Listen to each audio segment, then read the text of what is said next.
Quelles qu'aient été les dernières errances de Richard Fleischer du type Che ou Tora Tora, un film de l'auteur de Berwyn, Heaven and Hell, Violent Saturday et The Girl in the Red Velvet Swing demeure un événement, certes plus ou moins marquant, mais un événement tout de même.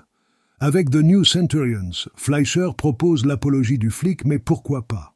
Le titre est sans ambiguïté là-dessus, et comme toujours on ne pourra que regretter la stupidité de la traduction française. Un entraînement de Marines, des patrouilles nocturnes dans les bas quartiers de Los Angeles. Des activités se limitant à de multiples interventions dans de multiples petites histoires anodines, souvent mortelles parfois. Un goût très net de l'anecdote facile et drôle. Les prostituées que l'on ramasse et que l'on saoule avec bonhomie, avant de les remettre, ivres, en circulation, la chasse aux prostitués masculins, la défense des immigrés clandestins, etc. De prime abord, The New Centurions est un film facile. Pourtant, au temps d'une contestation justifiée des valeurs policières, défendre sincèrement, semble-t-il, le sacerdoce du flic peut presque passer pour un acte courageux.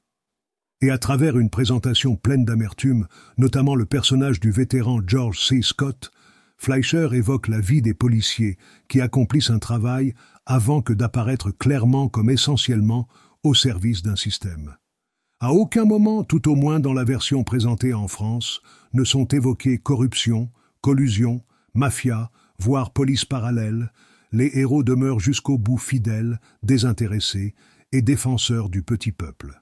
Il est certain que l'absence de tout argument politique entraîne une démonstration par trop manichéenne qui ne pourra qu'indisposer les esprits portés à la contestation, et on les comprend. Le flic se pose en ange exterminateur, s'interroge sur la mission dont il le veut investi, doute parfois. On sent alors poindre Tchekhov, on croit qu'on finira par triompher, mais ce n'est pas vrai. Mais après tout, pourquoi les flics ne réfléchiraient-ils pas? Un fait intéressant dans le cinéma hollywoodien, l'intrusion rédemptrice d'une héroïne noire, sans que cela soit prétexte à grand sentiment ou grandiloquence. Bref, un film embarrassant par son simplisme et son côté quelque peu réactionnaire, mais un film intéressant et sans doute sincère. Monique Vernès, Cinéma 73, février 1973.